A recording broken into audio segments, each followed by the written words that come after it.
ऐसी बात है कि हमने इलेक्शन जीतने के लिए लड़ा था, लेकिन बड़गाम के लोगों को कुछ और ही चाहिए था। हम बड़गाम की तरक्की चाहते थे, हम बड़गाम के लोगों की बेहतरी चाहते थे। हम चाहते थे कि अगले 4 साल उनका एक करीबी रिश्ता जो है वो हुकूमत के साथ बना रहे, लेकिन बड़गाम के लोग कुछ और चाहते थे। अब हम अपनी जगह इस नतीजे को एनालाइज करेंगे, कहाँ पे खामियां रहीं, कहाँ पे दुरुस्त करने की ज़रूरत है। अगर कहीं पे ऑर्गेनाइजेशनली नेशनल कॉन्फ्रेंस में कुछ चेंजेस लाने की ज़रूरत है, उन पे सोचा जा सकता है। अगर कहीं पे हुकूमत में कुछ बदलाव लाने की ज़रूरत है, उसमें भी हम एक एक्सरसाइज कर लेंगे। लेकिन नतीजा आज ही निकला है, इसमें जल्दबाजी में नुकसान ही होगा। मैं अब श्रीनगर नेशनल कॉन्फ्रेंस के सदर जनाब फारूक साहब से बात करके उनसे गुजारिश करूंगा कि आने वाले दिनों में वो तंजीम की वर्किंग कमेटी की मीटिंग बुलाएं। हम बैठ के तफसीलन न सिर्फ बड़गाम बल्कि नगरोटा के हवाले से भी बात करेंगे, और उसके बाद जो फैसले लेने होंगे वो फैसले हम लेंगे।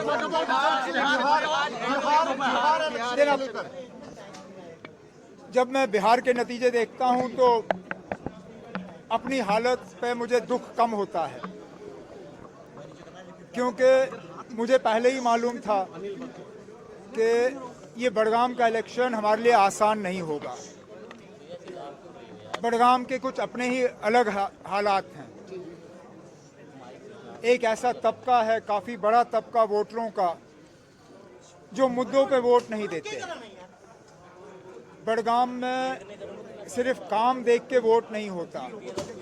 बड़गाम में एक बहुत बड़ा तबका वोटरों का ऐसा है जो फर्दों के पीछे चल के वोट देते हैं। तो मुझे पहले ही से ही मालूम था कि जिस तरह के हालात बन रहे हैं, बड़गाम हमारे लिए आसान नहीं होगा। लेकिन जब मैं बिहार का हाल देखता हूँ और मैं ये देखता हूँ कि ये वो बिहार है जहाँ वोट चोरी के नाम पे जब यात्रा चली तो उस यात्रा में काफ़ी संख्या में लोग जो हैं उस यात्रा के साथ जुड़े। उस यात्रा के बाद कांग्रेस को लगा कि उन्हें ढेर सारी सीटें जो हैं उनमें कामयाबी मिलेगी। उसी यात्रा के बुनियाद पे शायद सीट शेयरिंग और ज़्यादा मुश्किल हुआ।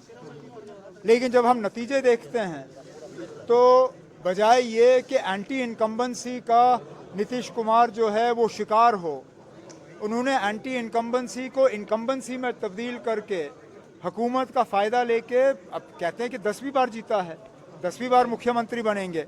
ये अपने आप में कोई मामूली बात नहीं है, और अच्छा होगा अगर कुछ बाकी रियासतें भी सीखें कि आखिरकार उन्होंने क्या किया वोटरों के लिए, जो कि दूसरी जगहों में किया जा सकता है। एक चीज़ तो ज़रूर देखने को मिलती है कि नीतीश कुमार साहब ने जात और कास्ट को एक तरफ रख के जो महिलाओं के लिए किया, जो औरतों के लिए किया, और जो खसूसी कुछ स्कीमें वहाँ पे महिलाओं के लिए बनी, उसका उनको भरपूर फ़ायदा ज़रूर मिला।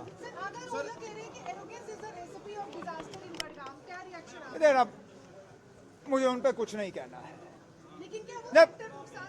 देखना, अगर नुकसानदायक नहीं रहा होता, देखना इतना मैं ज़रूर कहूँगा कि अंग्रेज़ी में एक कहावत है, you cut your nose to spite your face.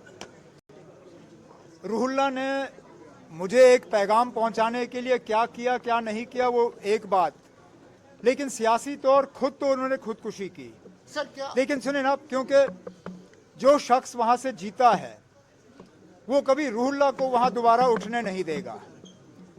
मैं दोबारा उठ जाऊंगा, रूहुल्ला कभी दोबारा बड़गाम में उठ पाएगा या नहीं ये तो सिर्फ रूहुल्ला तय कर सकता है। लेकिन चलिए, जो हुआ सो हुआ।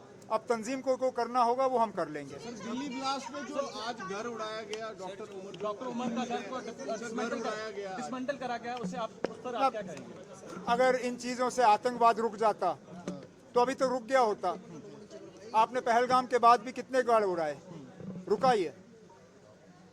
मुझे तो डर इस बात का है कि इन चीज़ों से नाराज़गी और गुस्सा और बढ़ जाता है, लेकिन ये फैसले हमारे हाथ में है नहीं। जो लोग ये फैसले करते हैं उन्हें अपने फैसलों पर गौर करना चाहिए, क्या इन चीज़ों से वो आतंकवाद रोक पाए या नहीं। मैं भी 6 साल वज़ीर आला रहा और सिक्योरिटी की जिम्मेदारी मेरी थी। हर साल मिलिटेंसी के हमलों में कमी आई, लेकिन हमें कहीं पे भी इस तरह घर उड़ाने की मजबूरी जो है महसूस नहीं हुई।